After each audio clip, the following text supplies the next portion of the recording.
Alright, here's my 84 Grand Prix. I've been having some issues with the car. It won't start by key. I just put a turbo 350 and it had a turbo 200 before. And the only thing I haven't done is the kick down cable to the carburetor for the transmission. But the drive shaft's not even in the car now.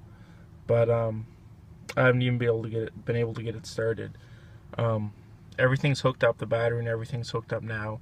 I removed the linkage that goes to the steering column for like the column shift car, because I'm on floor shift.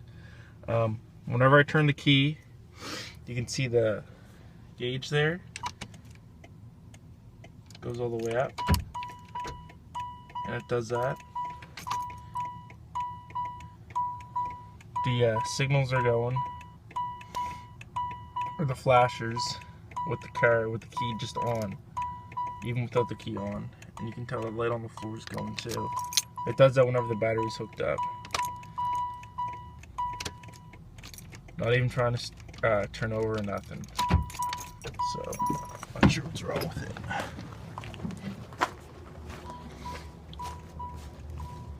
See, my flashers are on. Don't know why.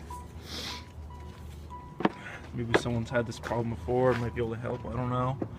Come in here, I removed the metal linkage, and this piece here is in the up position, which I was told to do.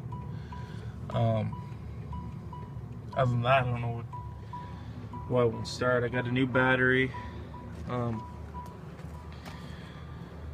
Yeah, hopefully someone has an idea why it's doing this.